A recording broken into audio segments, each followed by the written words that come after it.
When you're doing a proper swing, a lot of people sometimes get confused about what muscles are being used when you're swinging. Because your arms come out in front of you in a traditional Russian kettlebell swing, right out, shoulder height or below. People look at it as like an arm exercise, right? That you're actually using your arms to get the bell up. You are not. When you're doing the form correctly, you're using all the muscles in your back body.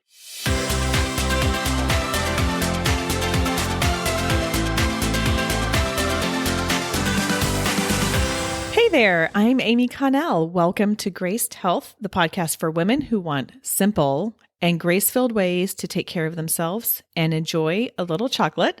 I'm a certified personal trainer and nutrition coach who wants you to know your eating, movement, and body don't have to be perfect. You just need to be able to do what you're called to do. Okay, confession time. I have been a fitness professional for 15, almost 16 years. I've been a personal trainer, I think 3 years, maybe. I've been a lifelong learner, and I'm still a little cautious of kettlebells. Maybe that's the right word.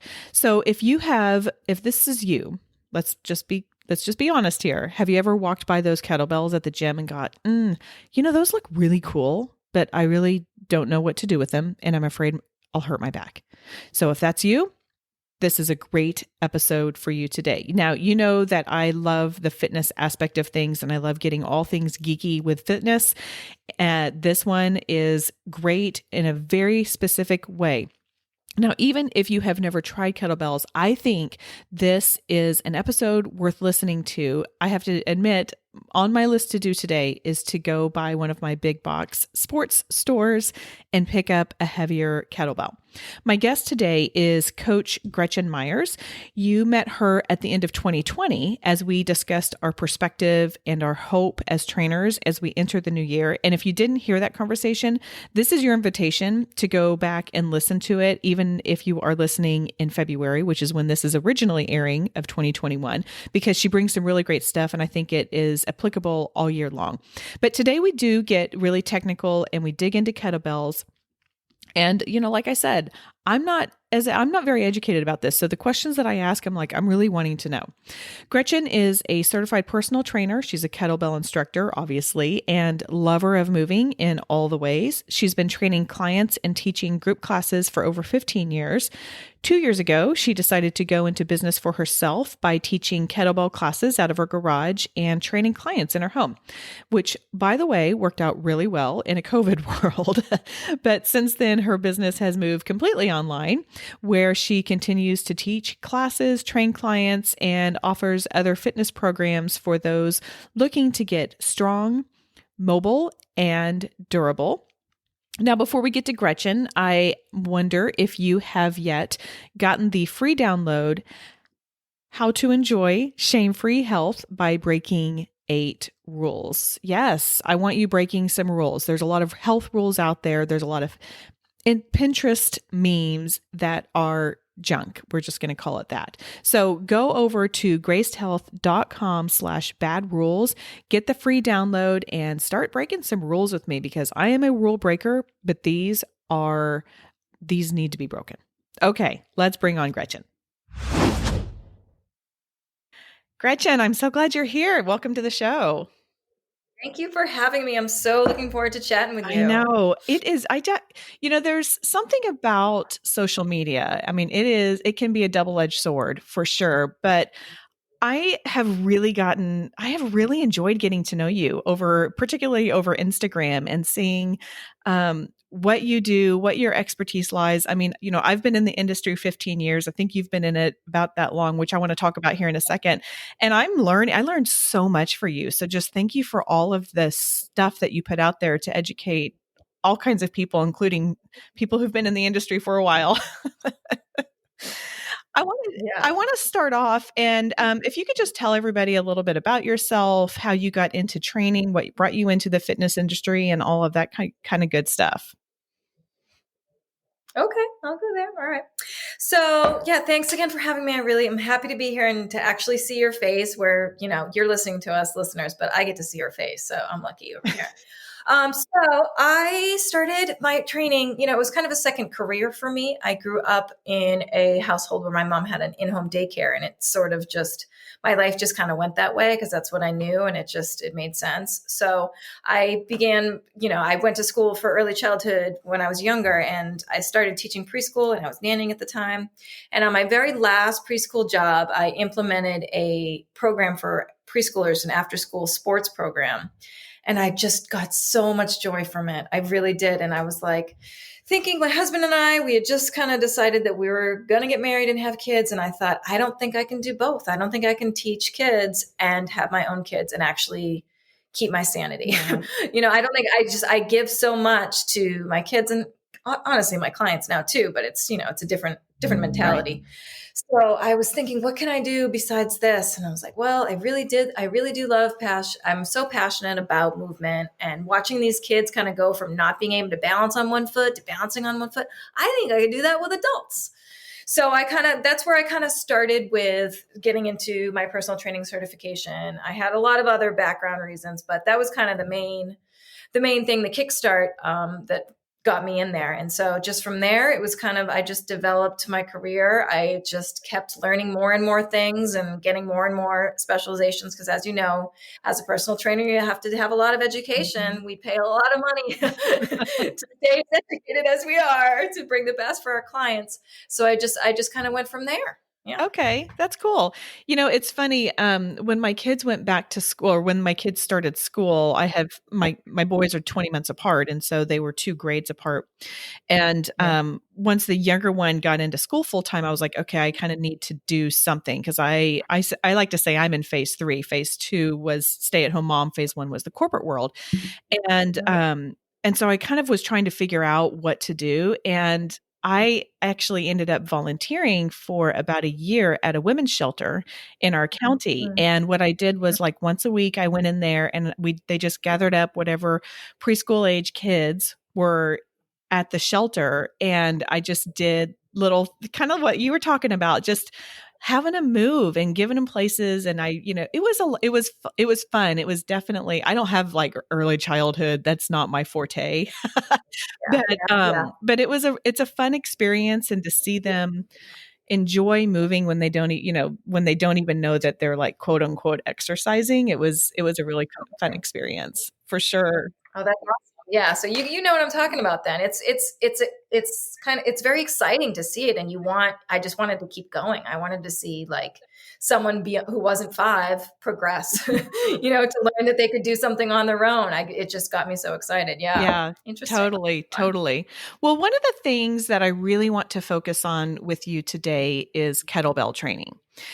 This is something that I've never, speaking of continuing education, I don't think I've ever taken any kind of official continuing education. Maybe one time when I was at one of those like 3-day conferences, I did like one class with the bells. But these are really intimidating pieces of equipment to a lot of people. And even as a trainer and even as someone who's been doing things, like I look at them and I'm like, okay, I know we can do swings and I know we can do one-arm swings. And like I could probably like get like on one hand movements. Yeah. And so that's what's so inspiring when I see you is all of the different creative ways that you have been able to incorporate using kettlebells into your movement. So I was wondering if you could just to start off, because I really want to hone in on the kettlebells today. Tell me a few reasons, like what drew you to them in the first place, and what do you love about using them? Because they're a little intimidating. I'm just going to tell you right now. I hear that a lot. I 100% agree that they are intimidating. And the reason they're intimidating is because people can get really hurt when they don't know how to use a piece of equipment. And kettlebells specifically, because I don't think there's a ton of education out there. There's a lot of people have a ton of experience with dumbbells, mm-hmm. but a piece of equipment that's shaped like a ball with a handle is a whole nother ball game. And so any piece of equipment that you use, if you don't use it properly, you're going to get hurt. So I think people just kind of hear the stories of, oh, my back. It's always my back, because yes, you can absolutely hurt your back swinging a bell, but you can also hurt your back bending over in a weird direction if you've never done that before and you don't have enough course. It's like you can hurt yourself in a myriad You of can hurt your ways. back going to It's just, Costco. yes, you can. You Getting the water bottles. Yes. sure, you can. So I think there's a lot of fear around just getting hurt because there just isn't enough or a lot of education on how to use them. So when I was training, I would see them in the gym, and they were intimidating to me. And so just little by little, I would pick one up and I'd kind of play with it, and then I'd watch a video. And then it got to the point where I was like, okay, I really want to know how to do this. So I went and I took like a very base level seminar on it. And just kind of learn the basics of it. And that kind of grew my confidence into, studying some more. So then I I deep dived into, the founder of the kettlebells and like the history of the kettlebells. They've been around for a very long time. Mm-hmm. And just kind of like, there are a couple different styles of kettlebell training. One is sport and one is hard style. And what I do is I do what's called hard style. Hard style is the more fitness aligned style of kettlebells. With sport kettlebell training, it is a sport. It's an endurance sport. If you ever see like videos of someone doing like a swing and then a press and a swing and a press for like a 10-minute period of time, that's sport kettlebell. That's not my thing. It's funny when I talk about it. So when I'm talking about kettlebells, I just want to be clear, I'm talking about hard style kettlebells, because that's how I teach. Sports there's a little bit different mechanics, because the point of sport kettlebell is for endurance. The point of hard style is for building strength and endurance. Now, can I interrupt real quickly? The hard style and the sport, are those two different actual pieces of equipment, or is it just different ways that you use the equipment? That's a great question. Yes and no. If you see sports style kettlebells are all the same size. They are all the same size. The difference is they're hollow. What makes them heavier is the thickness of the wall of the inside of it.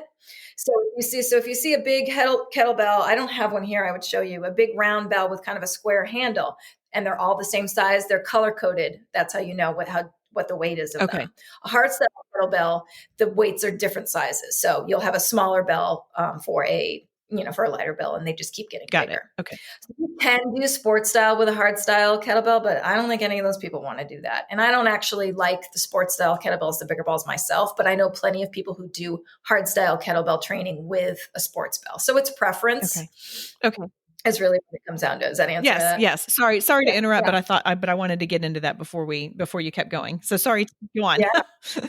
Yeah, for sure. But that's an important question, because there are different bells out there, and they're tailored to how you use it. So what I like so much about kettlebells as I start to learn is that, yes, you can do all those ballistic moves, and ballistic moves, I mean, moves that generate power, where you're learning to create power and then to harness it. That's kind of what a swing does. And it's great for, training your body to be able to do that. But what I like that is that you can combine a swing, and then you can combine a traditional strength move with it. So you could do a swing, and then you can move right into a shoulder press. You could do a shoulder press with a dumbbell as well, but you can't really do a swing with a dumbbell. It doesn't work that well.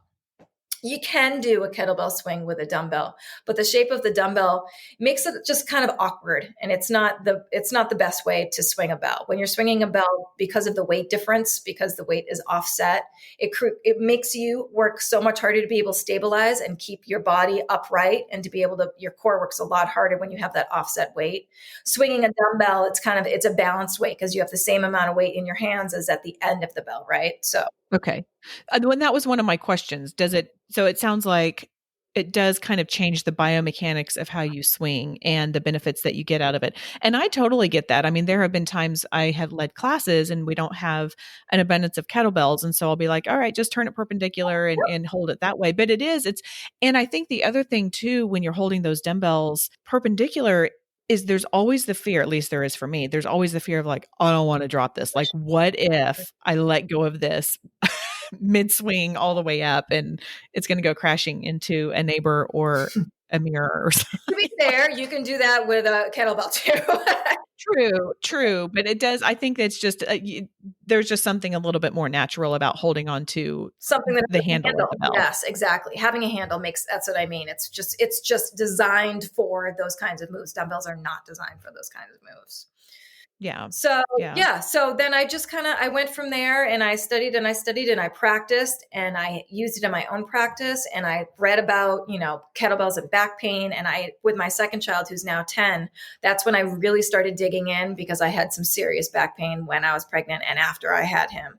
And I just started on a regimen of kettlebell swings and like a few other things, and my back pain was gone. And I was like, this is it. This is what I've been dreaming about. This is the style of exercise that I've been wanting, because I was able to, still be able to get my heart rate up. That's what kettlebell swings do. They're aerobic, they're strength building, and they're just fantastic with the ways that you can use them. Talk to me a little bit about, let's dig into that, because I'm surprised to hear you say, I shouldn't say I'm surprised, but I think it goes against what people would think of kettlebell swings helping a back and making it feel better. Obviously I know that the important part of that is to engage your core and supporting both sides when you're doing the movement, but dig into that a little bit more for me, if you will. Oh, sure. It's funny. You're right, because people are surprised as well. I've had many clients walk into my room and say, I am super scared. I'm here. I've had back pain for years. I'm so afraid, but I've tried everything and I don't know what else to do. And I'm like, all right, I get it. Yeah. I got you.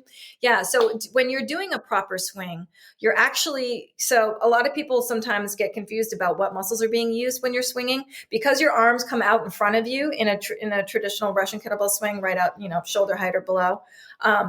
People look at it as like an arm exercise, right? That you're actually using your arms to get the bell up. You are not. When you're doing the form correctly, you're using all the muscles in your back body. So it's strength building. Not only are you, if we're talking core, like for me, I usually say core is between like my shoulders and like mid thigh. That's kind of core for me. So you're getting the kind of all that core work, which is stabilizing for your back, but you're also actually using all the muscles throughout your entire back body. When you swing a bell, you have to make sure that your upper back is engaged by squeezing your shoulder blades together and keeping them there. But then you're also using your muscles right down through your back, right down through your hamstrings, all the way down towards your feet. So you're engaging all those muscles and building strength.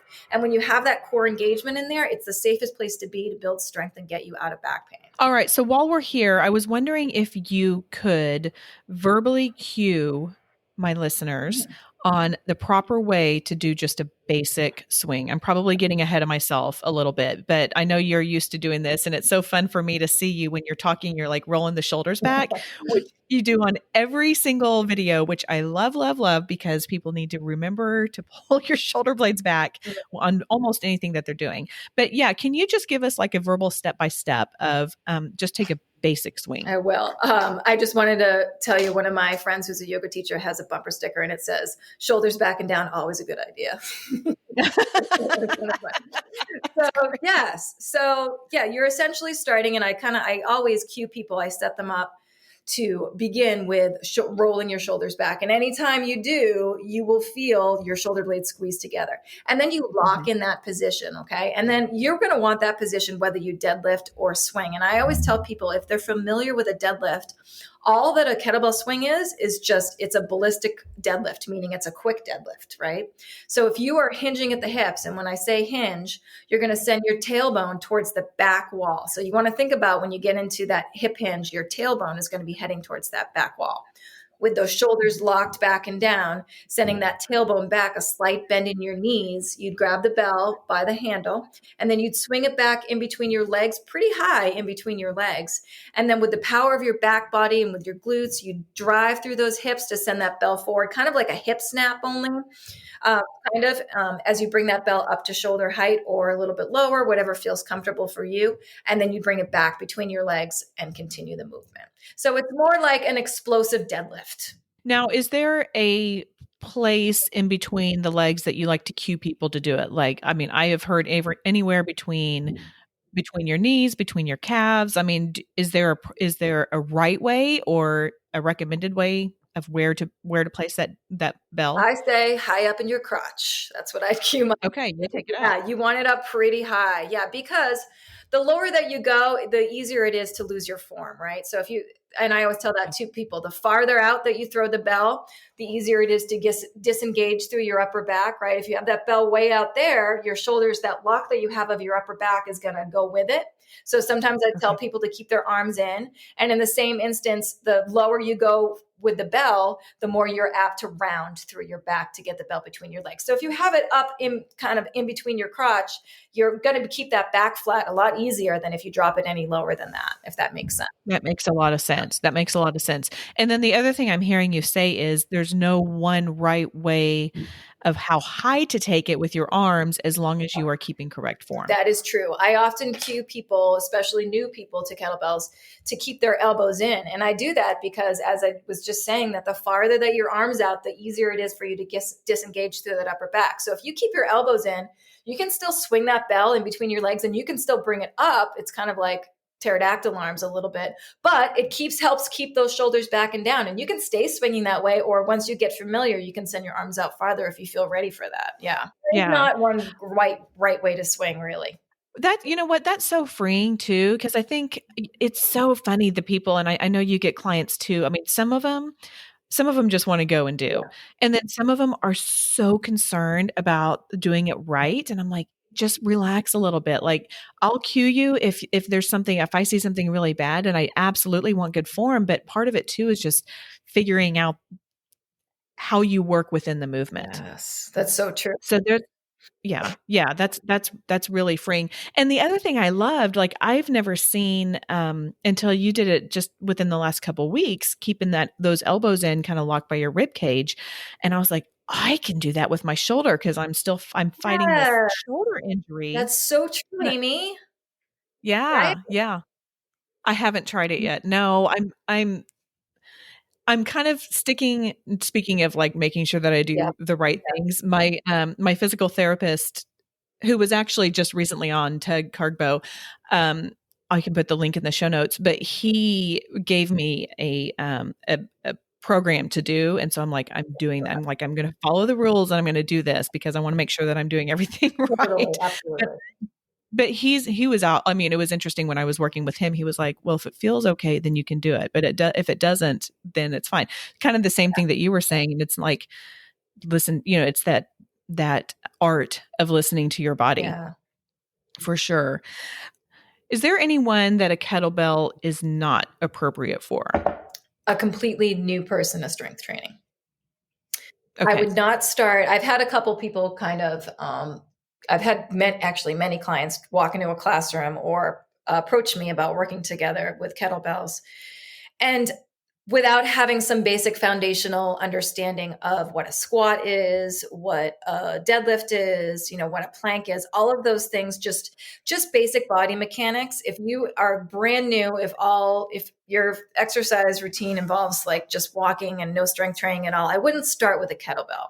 Because the ballistic nature of kettlebells requiring you to kind of let go of that controlled motion isn't ready for someone who hasn't mastered the control of lifting a weight and squatting their body and having control over that range of motion. Ballistic moves are not quite ready. You're not ready for them if you haven't developed some basic foundational strength. Does that make sense?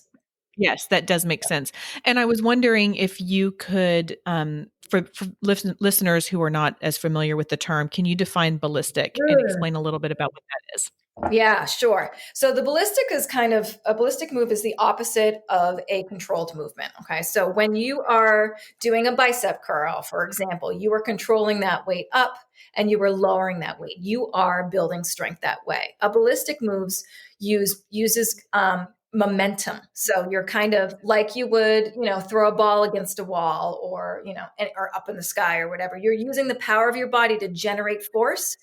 And then you would catch that ball and absorb that power and bring it back into your body. That's what a swing is. That's what a clean is. So you're using your body to generate power. And then at the top of a swing or at the top of a clean, you kind of harness that power for a brief second and then you bring it back into you. So it's the ability to you use ballistic moves to generate power, absorb it, and bring it back in your body. So you're kind of using momentum to get that skill. Does that make sense?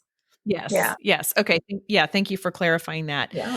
Okay. I have a friend who was working with a personal trainer one time, and she was kind of talking about that experience. And she said, I love I love working with this trainer. She said she's great. She was like, but she makes me do kettlebell swings. And she goes, Amy, I hate kettlebell swings. No. Why? Well, it's interesting because she told me, and I think you'll appreciate this. Mm. She told me, she goes, you know what I like? I like the machines. She's like, but I feel like I'm 60 years old. And, she's my age. Yeah. She's like, but I feel like I'm 60 years old, or really old and, to be using the machines. And I was like, if that's what's going to take for you to get in and get to the gym, I was like, do the freaking machines. Like, who cares? You don't have to do the kettlebell swings. But I have to imagine you have heard a lot of comments about like, oh, I don't want to do kettlebell swings, or, oh, I can't because.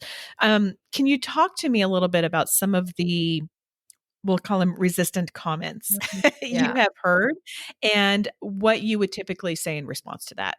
So yeah, I think a lot of those comments come from fear, right? They come from fear Yeah. of doing something unknown. They come from fear of hurting yourself. So I always, when I have someone that approaches me like that, I try to just take it back a notch. Okay, it's like, well, what are you afraid of?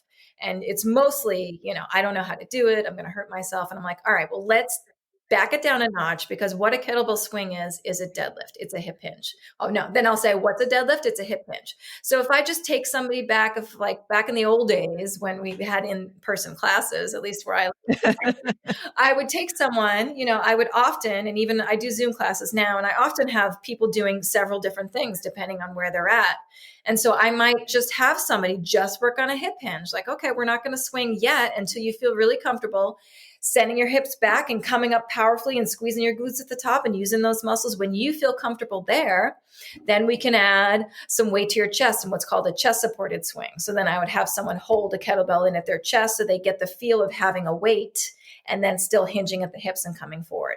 So I think if for people who are scared, it's just a matter of regressing to an area where they feel comfortable and then starting there and making them feel comfortable in that space. And when they're comfortable there, then we just take it up to the next level. Yeah. Yeah. So Progressing, yeah. very Yeah. important. Totally. Yeah, for sure. Okay. I know right now fitness equipment has been really hard to come by.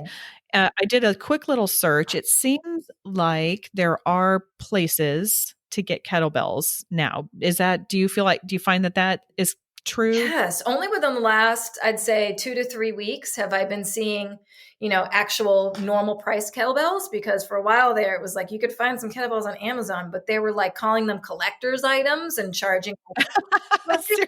real. It would say collector's item, and it was like $200 for a 20 pound kettlebell. So it was ridiculous. But now, Ooh, that's someone totally price oh gouging. my That makes me mad. gosh, it's so angering. Yeah. But Yeah. now I've seen them in the stores, your typical sports stores. I've seen them on the shelves there. I saw them at Target, a lot of online distributors. They seem like they're pretty well stocked right now. So it's actually getting to be a good time to get kettlebell. Good to know. Good to know. Okay, so a lot of my listeners are like, they are into fitness. They're moving their Yeah. body. And if they hear this and they're like, okay, well, I think I'm ready to kind of dip my toe in that. What would you, I know that's just kind of a hard thing, but where do you normally recommend for people to start? Like, what size, what type? And then is there a particular brand or retailer that you feel like this is just a great place to get them? Yeah, that's a great question. And yeah, the what size should you get is a little bit subjective, but I kind of go by what a person's fitness level is, right? So I would never start really anyone. And as you know, to go back to, I wouldn't start someone brand new to exercise on kettlebells, but to anyone who's new to kettlebells, but has, does strength train a little bit, but not a lot, I wouldn't start them off on anything less than a 15 or a 20 kettlebell, because the lighter bell that you have, the more apt you are to mess yourself up, because you're not going to do it right. You're going to use your arms to front raise it. You're going to overarch your back and into this weird position because you just have so much to give, and you're going to just fall backwards or get into that position. So you want it to be a challenge. You want the weight to be challenging in order for you to use the right muscles. So someone who's kind of, been exercising kind of, sort of, I'd say 15 to 20. A lot of trainers separate men and women and what weight they would choose. I get, I've met so many people that I don't think that's accurate. I don't think that we can that anymore. Like I've met, men deconditioned and women more conditioned. And it's like, you kind of have to go by what your activity level is. So, between 50 and 20 as a starter, 25 if you've been working out for a while. I'm going to tell pounds. It's also in kilograms. There's just like a little bit of a difference weight wise. I can't do the math in my head that quick. Just stick with I know. I pounds. was like, don't ask me what those are in kilograms because I have to look it up every time. Yeah. 2.2 kilograms in a pound, or is it opposite? I don't know. Anyway. Yeah, 2.2 pounds in a kilogram. Okay. Yeah. Yeah. But we'll just stick with pounds. But what I'm hearing you say, and this is something that I think is important for people to remember, is a kettlebell size is not necessarily the same size as something you might do bicep curls with or overhead presses with. Like, don't think that just because 15 is hard for your curls, bicep curls, that doesn't mean that that a 15 is appropriate for a kettlebell swing. Like if you're to that point, then I'm just making, numbers up, but maybe a 25 kettlebell is more appropriate for you, or even a 30, depending on what other kind of core conditioning you've been doing. Absolutely. 100%. Because with the main fun moves out of kettlebells, they're ballistic. So as we talked about, you're actually using momentum. So you're going to get more out of it. You're going to need more to generate that power than something that's lighter that you would use for a bicep curl or a press. Yes.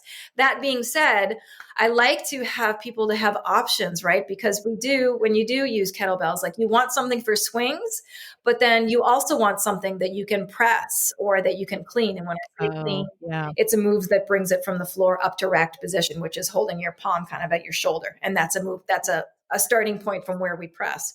So I try to tell people you want something heavier for swings and then something lighter that you can press overhead. So you would want a lighter weight. And if you don't, sometimes kettlebells, you can only find the lowest weight at like a 10. And I always cue people to just grab a dumbbell that's lighter and we can switch it out. Kettlebells are best for the ballistic moves, but they're also good for cleaning and pressing too. But if you don't have that, it's way easier to switch out like a strength move with a dumbbell than it is to switch out a ballistic move with a dumbbell, if that makes sense. Okay. Yeah. So if you're only going to get one, get a heavier one for the ballistic stuff and then use your dumbbells for more of the strength stuff. Exactly. Got it. Yeah. Okay. That's good to know.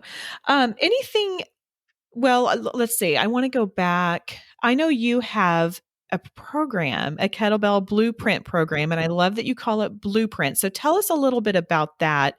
I know you only open the doors at particular times, so we can try and get more information down in the show notes on that. But tell us a little bit about that, because I think what you've done there is really unique and cool and empowering for your students or clients. Yeah, I'd be happy to talk about that. So the blueprint is based off a program that I started at my local YMCA when I approached the manager there. And I said, listen, I want to teach kettlebells. We didn't have any at the time. And he thankfully allowed me to do it. So it was a program I structured. Wow. I only allowed, I think, 8 people per session because I wanted my eyes on everybody. And everybody in there was new because we had never had them at the gym at that time. So I started with the real basics, and I kind of each week, they were 8-week sessions at the Y, which is exactly what the Kettlebell Skills Blueprint is. It's 8 weeks.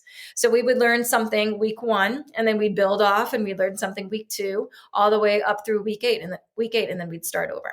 So the blueprint is my online version of that. I had so much success with it. All of those sessions were booked. My clients would make jokes because that class would be booked at registration would open at 6 a.m. and it would be booked by 6:05, and people were so, oh, I love it. Yeah. So we used to always make jokes about it. So I built an online version of that program because I saw so much success with those people and people using them safely. And many of those people are still my clients now on Zoom. And I wanted to reach other people and to get them going. So it's like the safest way. I call it the blueprint because you need to learn how to do one thing before you add on to it. It's very progressive. It's very kind of like a natural order, in my opinion, of how to progress with your kettlebells. And then what I like so much about kettlebells is, as we discussed, is the ability to use it to build kind of some isolated strength moves, but also to get that power, generate that power using those ballistic moves. So there's a combination of getting your heart rate up with the swings and focusing on strength with some more strength focused moves. And then I kind of throw in some mobility moves in your sets. And then I add on every week, you get a 10-minute just body weight mobility move, because I think kettlebell work, strength building work, and mobility work kind of go hand in hand. Yeah. Yeah. Yeah. So these are like workouts. This is 8 weeks of workouts. And if you do nothing else, you're going to get, not you, but you, but people who get it are going to get a comprehensive workout program Absolutely. covering everything. Yeah, so it's skill building. So not only will you get a good workout, so that it's a skill at the top of, you get an email every week and you'll get a tutorial of a skill of that week. And then there's a written workout with some video demonstrations in each of the workout, just so you feel good about it. And then it builds off each week. So yeah, so you get knowledge, you get skill, you'll build strength, and you'll be able to move better at the end of 8 weeks. And you'll do it in a safe way, in a nice, safe, progressive way where you're not going to hurt your back. You're not going to tweak your shoulder. You're going to feel Mm. confident. Each week is meant to build confidence so you can progress to the next week. Who do you think that program is best for? Like brand new people, people who come in somewhat conditioned? Well, you already say brand new people, no, no kettlebells, Yeah.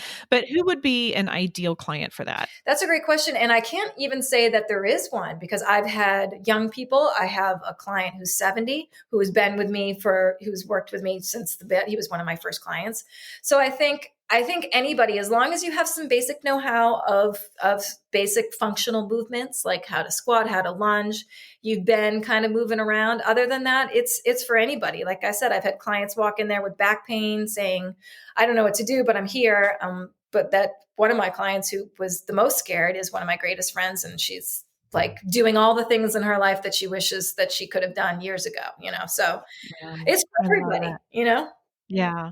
And that's what we want, right? Yes. Like that's what I want for my clients is to be able to go do the things that they love, not for them to be able to lift a certain amount or, be able to do something from a fitness perspective. No, it's like go live life, go move the way you want to move. Yeah.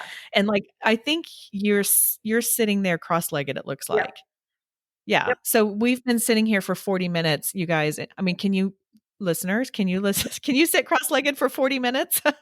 Right. I think I can. I'm not really sure, but that's the kind of stuff, right? Like you want to be able to do the things that you love to I do. have to be honest that the clients that I've had for the longest are the ones that have already figured out what's important in the fitness program, right? They're done worrying about what their scale says or worrying about, getting six-pack abs. They're way more concerned about moving well and living their lives and feeling good in their bodies. So, yeah, I think we kind of, hopefully that's I feel like there's a little bit of a change on that, but I feel like the older we get, the more wise we are as to how we want to move our Yeah. bodies and what we want to do with it and what our fitness program should be about. All right. Anything else that I have not asked, but you wish people knew about working with kettlebells? Whew, that's a good question. I think mostly is that they just don't need to be afraid. I think we already kind of talked about it. I think that if you're going to use them, I absolutely think that you should hire a trainer, even if it's just for one session, and just get the basics, the foundational movements done. There's a lot that you can figure out on your own if you know the basic movements, and just have fun with it and be safe. Don't overthink it, and always pick a heavier bell than you think you should when you're going to swing. Oh, So okay. yeah, look for Okay. that 10-pound bell, because you're just gonna try it out, because you're not gonna get the right form on that one. So yeah. Yeah. Mhm. Yeah. That's when you have the tendency to muscle it up. Yeah. Um, okay, that's a really good tip. I'm gonna have to write down that. Hey, and then of course, if not a trainer, get the blueprint, right? Absolutely. Oh, from, 100%. Of course from you Coach should work with Gretchen. me, but if you don't want to, you have other options. I get it. I get it. Hey, okay. I want you to tell everybody how to connect with you, particularly your Instagram account. And the other thing that I really love is your newsletters. You pack a lot of fantastic information in there. Thank you. For people who are interested in approaching fitness and their health more from the like, what does my scale say and what is the size of my clothes? You are a great, great person to walk along that path with them. So tell everybody how they can get a hold of you. Oh, thank you for that, Amy. Well, And then I have one more question. okay. For the newsletter, you can go to my website, and it's www.coachgretchen, Gretchen Meyers, Meyers.com. And there'll be a little link at the top where it's like get on the newsletter. You can click there and fill it out. On Instagram, I'm at Coach Gretchen Meyers. I'm not really on Facebook. I use it for Facebook groups for my coaching, but I don't really kind of do much over there. So yeah, that's how you can get in touch with me. Awesome. Awesome. Okay. And then I have one question I have been starting to ask all of my guests. Typically, the question, well, it begins with this. I'm fascinated by tattoos. Mm. I have found when I ask people who have them about their story, oftentimes there's a really story. So normally I would say, do you have any tattoos? But I have seen you enough in your gym gear to know the answer to that. Yes, you Yes, do. I do. Mhm. So I was wondering if you could take one of them, if you have a meaningful story about one of them, if you would be willing to share. I do. I have on my first of all, the biggest tattoo that I have on my shoulder, I got as a present for my 40th birthday. So and I am currently 43, so I have not even had them that long. Okay. Because so I knew they weren't, I have a flower on my ankle and I got when I was 16, when my best friend and I drove from Massachusetts to New Hampshire to get an illegal tattoo. But my very favorite one is my last one. Yeah, totally. um, that I got for my kids. I have one on my forearm, and it has their birth flowers on it. They have irises and lilies are their birth month flowers of there. So it's my favorite one. Oh, I love that. I love that. Thank you for sharing. I don't have any, but I'm fascinated by them. I think they're super cool. They're addictive, I find. Yeah. Oh gosh. Hey, Gretchen, thank you so much. Thank you for saying that you'll come back and talk a little bit more in depth just about fitness industry and mindset and all of that kind of stuff. So I'm really looking forward to that conversation. And I really appreciate your time today. Awesome. Thank you so much for having me. This was a joy, as I knew it would be. Okay. Are you ready to implement some of the kettlebell swings? Maybe change up your form if it's been wrong or if you haven't been doing it as Gretchen suggested. I'm super excited to start incorporating these a little bit more into my own workouts. Like I said, if you don't already get Gretchen's newsletter, I highly recommend you go check that out. I'm sure you've gathered this from our conversation, but I just really admire and appreciate her perspective on fitness and body image. And I think she would agree it doesn't have to be perfect. You can go sign up at her website at coachgretchenmeyers.com. And if you're interested in the Kettlebell Blueprint, and if you are listening to this in real time, so this is coming out February 2nd, so you'll have to move kind of quickly. This is going to be a benefit if you listen real time. Gretchen's next round begins February 8th, 2021. So shoot her an email at contactevolvetraining@gmail.com. I'll have that link in the show notes, and you can get squared away with that. I would love for you to just have her as a trainer for that blueprint, that period of her kettlebell blueprint. She's fantastic. Also, don't forget to get your download, How to Enjoy Shame-Free Health by Breaking 8 Rules at gracedhealth.com/bad rules. And also, is there someone you know whom today's conversation would serve? If so, I would love it if you would share this with them or on social media. That really means the world to me. I see you when you're doing it. I try and respond, and I'm really grateful when you do. And then if you haven't subscribed to the show, I invite you to click on that button. I also want to take just a minute to thank those of you who have reviewed the show. This is no different than Amazon. When we go to Amazon and we want to buy something, what do? We check the reviews. Is this legit? Is this worth my time? And reviews act the same way on podcasts as well. So thank you when you take the time to do that.